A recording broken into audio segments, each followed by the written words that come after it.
Assalamualaikum and hello everyone. Welcome back to our channel Taste of Tamil Food. So இன்னைக்கான வீடியோல பாத்தீங்கன்னா இப்போ ட்ரெண்டிங்கா போயிட்டு இருக்கிற சோம்பேறி சிக்கன் வந்து எப்படி குயிக்கா ஒரு 15 to 20 மினிட்ஸ்லயே வந்து ஈஸியா செய்யறதுன்னு சொல்லிட்டு என்னோட ஸ்டைல்ல வந்து நான் காமிக்க போறேன். இது பேச்சுலர் அண்ட் குக்கிங்ல பிகினர்ஸா இருக்கிறவங்களுக்கு பாத்தீங்கன்னா கண்டிப்பா இந்த வீடியோ வந்து யூஸ்ஃபுல்லா இருக்கும். அண்ட் இந்த சோம்பேறி சிக்கன் செய்யறதுக்காக பாத்தீங்கன்னா ஒரு 1/2 kg சிக்கனை வந்து நல்லா க்ளீன் பண்ணி வாஷ் பண்ணி சின்ன சின்ன பீசஸா கட் பண்ணி எடுத்துருக்கிறேன். அண்ட் இது கூடயே பாத்தீங்கன்னா பட்டை கிளாம்பர்னு சொல்லிட்டு வாசனை பொருட்கள் எல்லாத்தையும் போட்டுட்டு பாத்தீங்கன்னா சைட்ல வெங்காயம் வந்து நீல வாக்குல ஒரு 2 வெங்காயம் போல கட் பண்ணி வச்சிருந்தேன், அதை சேர்த்துக்கிறேன். அண்ட் கூடவே பாத்தீங்கன்னா ஒரு 2 பழுத்த தக்காளியும் கட் பண்ணி வச்சிருந்தேன், அதையும் வந்து ஜஸ்ட் கையாட்டியே கிரஷ் பண்ணி இந்த கடாயிலேயே சேர்த்துடுறேன். அண்ட் வெங்காயம் தக்காளிலாம் சேர்த்த பிறகு பார்த்தீங்கன்னா டைரெக்டாக மசாலா சேர்க்க ஸ்டார்ட் பண்ணிடலாம். 1 டேபிள் ஸ்பூன் அளவுக்கு வந்து மிளகாய் தூள் சேர்த்துருக்கேன்.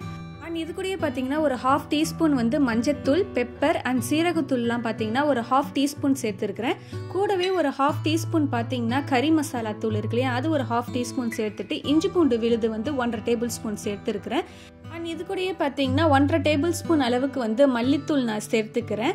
ஸோ அவ்வளோதான், மசாலா எல்லாத்தையும் பார்த்தீங்கன்னா நம்ம ஆட் பண்ணியாச்சு. கடைசியாக பார்த்தீங்கன்னா ஒரு 1/2 கப் அளவுக்கு வந்து தயிர் சேர்த்துக்கிறேன். உப்பு வந்து ஒரு 1/2 டேபிள் ஸ்பூன் கல்லுப்பு தான் நான் சேர்த்துருக்கிறேன். அண்ட் வந்து எண்ணெய் பார்த்தீங்கன்னா ஒரு 3 டேபிள் ஸ்பூன் எண்ணெய் மட்டும் நான் இந்த கடாயில் சேர்த்துடுறேன்.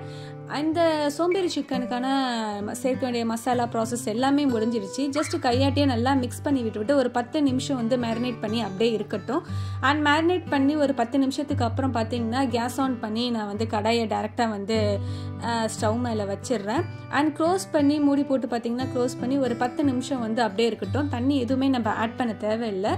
சிக்கனில் உள்ள தண்ணியே பார்த்தீங்கன்னா பிரிஞ்சு வந்துடும். ஸோ தண்ணி எதுவுமே பார்த்தீங்கன்னா இந்த சோம்பேறி சிக்கனுக்கு வந்து ஆட் பண்ணணுன்னு வந்து அவசியம் இல்லை. ஸோ பாருங்கள், ஓப்பன் பண்ணி பார்க்குறேன். தண்ணி நம்ம எதுவுமே ஆட் பண்ணல, ஜஸ்ட் தயிர் மட்டும்தான் ஒரு 1/2 கப் அளவுக்கு நம்ம ஆட் பண்ணோம். அந்த சிக்கனில் உள்ள தண்ணியே பிரிஞ்சு எப்படி வந்திருக்குன்னு பாருங்கள்.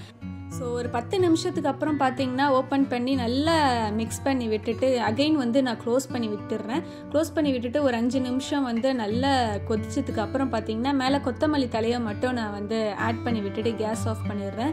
ஸோ ரொம்பவே சிம்பிள் அண்ட் ஈஸியான சோம்பேறி சிக்கன் வந்து என்னோட ஸ்டைலில் எப்படி செய்கிறதுன்னு பார்த்தாச்சு. கண்டிப்பாக இந்த ரெசிபியை வந்து நீங்கள் ட்ரை பண்ணி பாருங்கள். இந்த சிக்கன் கறியை பார்த்தீங்கன்னா ரைஸ் கூடவும் சேர்த்து சாப்பிட்லாம். அண்ட் சப்பாத்தி ஏதாவது டிஃபன் ஐட்டம் செஞ்சோம்னா பார்த்தீங்கன்னா அதுக்கும் சைட் டிஷ்ஷாக வந்து ஒரு நல்ல காம்பாவாக தான் இருக்கும். அண்ட் ட்ரெண்டிங்காக போயிட்டு இருக்கக்கூடிய இந்த சோம்பேறி சிக்கன் கறி வந்து எப்படி செய்யறதுன்னு சொல்லிட்டு என்னோட ஸ்டைலில் பார்த்துருப்பீங்க. கண்டிப்பாக இந்த வீடியோ உங்களுக்கு பிடிச்சிருக்கும்னு நினைக்கிறேன். அண்ட் இதை போல் இன்ட்ரெஸ்டிங்கான நிறைய ரெசிபி அண்ட் வ்ளாக்ஸோட உங்களை அடுத்த வீடியோவில் வந்து சந்திக்கிறேன். தேங்க்யூ.